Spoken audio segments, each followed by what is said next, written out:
विठाभाऊ मांग यांच्या जीवनावर चित्रपट महाशिवरात्रीला पन्हाळ्यात चित्रीकरण शुभारंभ। कोल्हापूर।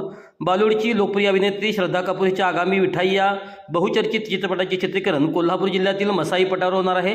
येत्या 18 तारखेपासून या चित्रपटातील महत्त्वाची दृश्ये मसाई पठारावर चित्रित केली जाणार आहेत, त्यामुळे हे पठार पुन्हा एकदा बॉलिवूडच्या नकाशावर झळकणार आहे। विठाई हा चित्रपट महाराष्ट्राच्या लोककलेचा अभिमान असलेल्या लावणी सम्राट दी विठाबाई भाऊ मांग नारायणगावकर यांच्या जीवनावर आधारित आहे। श्रद्धा कपूर या चित्रपटात विठाबाईच्या भूमिकेत झळकणार आहेत। मराठी संस्कृती आणि तमाशा कलेचा संघर्षमय प्रवास मोठ्या पडद्यावर मांडणारा हा चित्रपट छावाचे दिग्दर्शक लक्ष्मण उतेकर यांच्या दिग्दर्शनाखाली साकारत आहे।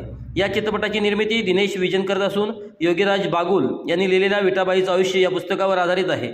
श्रद्धा कपूरने या भूमिकेसाठी सुप्रसिद्ध कोरिओग्राफर वैभवी मर्चंट यांच्या मार्गदर्शनाखाली लावणी नृत्याचे विशेष प्रशिक्षण घेतले आहे।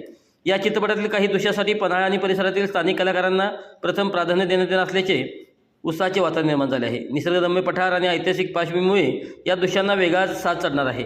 पद्मावतचेही झाले होते चित्रीकरण उल्लेखनीय, म्हणजे याच मसाई पठारावर यापूर्वी धुरंधर अभिनेता रणवीर सिंग यांच्या पद्मावत हिंदी चित्रपटाचे शूटिंग झाले होते, मात्र त्यावेळी शूटिंग दरम्यान लावलेल्या आगीत मोठे आर्थिक नुकसान झाले होते। तसेच राजस्थानमध्ये वाद निर्माण झाल्यामुळे दिग्दर्शक निर्माता संजय लीला बन्साई यांनी या बहुचर्चित द लिजंड ऑफ पद्मावती या चित्रपटाच्या नावात बदल केला होता।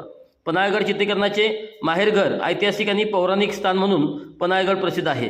कोल्हापूरपासून अवघ्या 20 किलोमीटरवर हे ठिकाण असल्यामुळे या परिसरात अनेक हिंदी मराठी चित्रपटाचे चित्रीकरण होत असते। 20 साल बाद, राम और श्याम, गोपी या जुन्या हिंदी चित्रपटासह सूत्रधार, जीवा, प्रेम ग्रंथ, आमिर खान अभिनीत सरफरोश अशा अनेक गाजलेल्या चित्रपटाचे चित्रीकरण पन्हाळा येथे झाले आहे।